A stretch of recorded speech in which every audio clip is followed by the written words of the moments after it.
Assalamualaikum warahmatullahi wabarakatuh. Perkenalkan, nama saya Haisa dengan NIM 22027AF dari kelas reguler A22, dosen pengajar Bapak Maulana Zulkarnain Imansyah SFAM M Biomed, Akademi Farmasi Amasi Makassar. Pada video kali ini saya akan menjelaskan tentang anatomi fisiologi dari sistem reproduksi wanita. Nah, apa sih sistem reproduksi wanita itu? Sistem reproduksi wanita adalah sistem biologis yang terdiri dari organ dan jaringan yang digunakan untuk reproduksi atau berkembang biak pada perempuan. Sistem reproduksi wanita terdiri atas organ genitalia eksterna atau biasa disebut dengan vulva dan organ genitalia interna.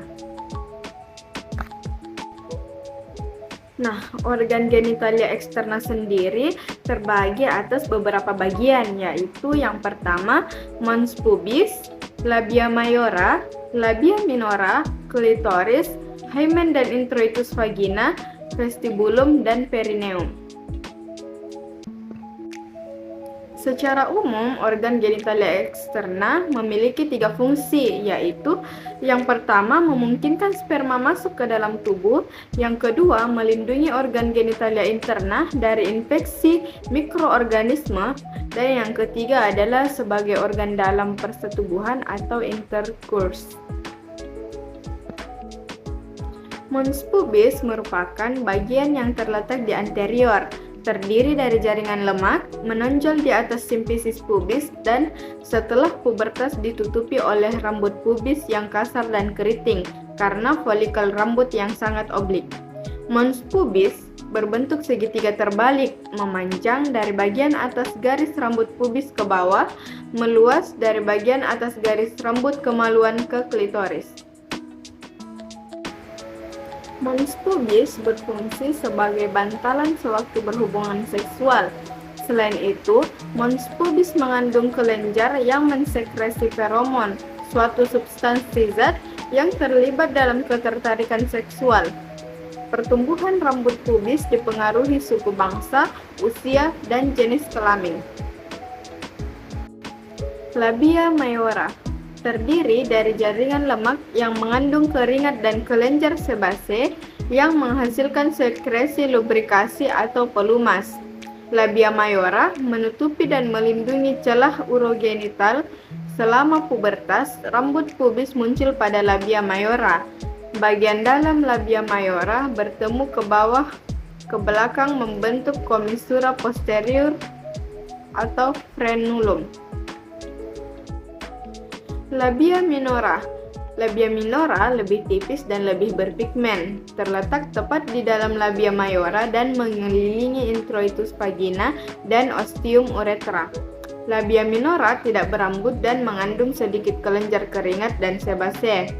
Vaskularisasi pembuluh darah memberi warna merah muda pada labia minora. Selama stimulasi seksual, pembuluh darah membesar menyebabkan labia minora membengkak dan menjadi lebih sensitif terhadap stimulus. Kedua lipatan labia minora bertemu di atas klitoris dinamakan prepusium klitoris, dan lipatan bertemu di bawah klitoris dinamakan frenulum klitoris. Ke belakang labia minora menyatu di posterior disebut fourchette yang sering robek saat persalinan pertama. Labia minora mengandung banyak glandula sebase dan ujung-ujung syaraf yang sensitif. Klitoris terletak di antara labia minora, di ujung atas tertutup oleh prepusium klitoris. Sangat erektil, peka terhadap rangsangan. Badan erektil analog dengan struktur jaringan spongiosa pada penis. Mengalami ereksi dan membengkak apabila dirangsang. Merangsang klitoris dapat menghasilkan orgasme. Hymen dan introitum vagina. Nah, ini adalah beberapa contoh gambar, 5 contoh dari hymen pada wanita. Hymen merupakan selaput membran tipis yang mengelilingi atau sebagian menutupi lubang atau introitus vagina. Nah, introitus vagina adalah lubang pada genitalia eksterna wanita yang sebagai jalan masuk penetrasi penis selama hubungan seksual dan jalan keluar darah selama menstruasi serta jalan lahir pada saat proses persalinan. Vestibulum merupakan rongga yang sebelah lateralnya dibatasi oleh kedua labia minora, anterior oleh klitoris, dorsal oleh forehead. Pada vestibulum terdapat muara-muara dari vagina uretra dan terdapat juga 4 lubang kecil, yaitu 2 muara dari kelenjar Bartolini yang terdapat di samping dan agak ke belakang dari introitus vagina, 2 muara dari kelenjar skene di samping dan agak dorsal dari uretra. Perineum. Perineum memanjang dari dasar labia minora ke saluran anus, berbentuk segitiga yang terdiri dari jaringan ikat, otot, dan lemak. Perineum menyebabkan genitalia eksterna melekat pada otot dasar pelvis. Panjang perineum sekitar 4 cm dan merupakan area yang dilakukan episiotomi pada saat persalinan untuk melebarkan jalan lahir. Area perineum mengandung struktur yang mendukung sistem urogenital dan gastrointestinal serta memainkan peran penting dalam fungsi berkemih, buang air besar, hubungan seksual, dan melahirkan. Organ genitalia interna terbagi atas vagina, cervix, uterus, tuba fallopi, dan ovarium. Secara umum, organ genitalia internal memiliki fungsi yaitu yang pertama sebagai organ dalam persetubuhan atau intercourse, yang kedua saluran jalan lahir atau birth canal, yang ketiga tempat pertumbuhan dan perkembangan embrio dan fetus, yang keempat tempat fertilisasi atau pembuahan, yang kelima produksi dan pelepasan sel telur dan hormon. Vagina. Vagina merupakan saluran yang menghubungkan uterus dengan vulva dan merupakan tabung berotot yang dilapisi membran dari jenis epitelium bergaris khusus dan dialiri banyak pembuluh darah serta serabut saraf secara melimpah.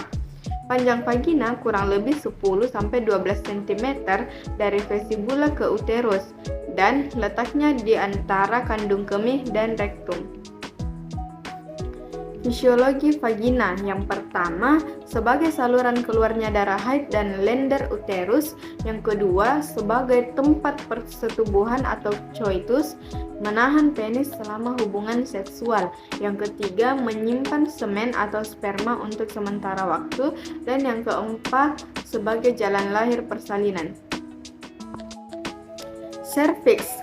Cervix merupakan bagian bawah dari uterus yang menghubungkan vagina dengan korpus uterus. Secara anatomi histologis, cervix berbeda dari uterus sehingga dianggap sebagai struktur anatomi yang terpisah. Cervix dapat dilihat selama pemeriksaan pelvis. Seperti vagina, cervix dilapisi selaput lendir namun lebih halus.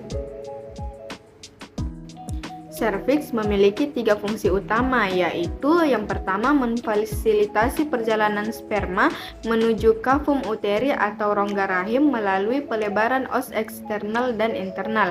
Yang kedua, mempertahankan sterilitas saluran reproduksi bagian atas. Cervix mencegah invasi bakteri dengan pelepasan lapisan endometrium setiap bulan melalui menstruasi, serta lendir cervix yang tebal dan bentuk os eksternal atau OUE yang sempit. Yang ketiga, dilatasi dan menarik diri selama persalinan untuk memungkinkan kelahiran bayi dan plasenta melalui vagina. Uterus. Uterus atau yang dikenal sebagai rahim merupakan organ reproduksi wanita yang bertanggung jawab atas beberapa fungsi dalam proses implantasi, tumbuh kembang janin, menstruasi, dan persalinan. Uterus merupakan organ seks sekunder, yaitu organ seks yang matur atau matang selama pubertas di bawah pengaruh hormon seks, estrogen, progesteron, dan testosteron yang disekresi ovarium dan testis. Fisiologi uterus yang pertama sebagai tempat implantasi memberikan nutrisi pada embrio, yang kedua membantu mendorong janin selama kelahiran melalui kontraksi otot myometrium, dan yang ketiga mengalirkan darah ke organ seksual selama interkurs atau hubungan seksual. Tuba Fallopi. Tuba Fallopi disebut juga saluran telur. Salpinx adalah suatu tabung berbentuk J berotot di dalam saluran reproduksi wanita, terletak di atas ligamentum latum memanjang ke lateral uterus dekat ovarium. Tuba Fallopi dibagi menjadi 4 bagian, yaitu yang pertama bagian isthmus atau paling sempit menghubungkan ampula tuba dengan kavum uteri. Yang kedua bagian ampula, bagian paling luas tempat biasanya fertilisasi terjadi. Yang ketiga bagian infundibulum, bagian yang berbentuk seperti corong dekat ovarium, tempat di mana fimbre menempel. Yang keempat bagian fimbre, berbentuk seperti jari dengan bagian yang bersilia untuk menangkap ovum dari permukaan ovarium. Ovarium adalah tempat oogenesis terjadi, dirangsang gonadotropin dari hipofisis anterior. Ovarium juga berfungsi sebagai endokrin, yaitu melepaskan estrogen dan progesteron. Pengaruh hormonal wanita. Efek fisiologis estrogen yang pertama merangsang pertumbuhan semua organ reproduksi, terutama lapisan mukosa dan lapisan otot tuba uterin, uterus, dan vagina. Estrogen juga menstimulasi pertumbuhan duktus dan alveoli kelenjar mamae. Yang kedua, memengaruhi konfigurasi tubuh total melalui peningkatan pembentukan tulang dan peningkatan penumpukan lemak. Yang ketiga, menyebabkan produksi sekresi serviks berair jernih yang cenderung memfasilitasi masuknya sperma ke dalam uterus.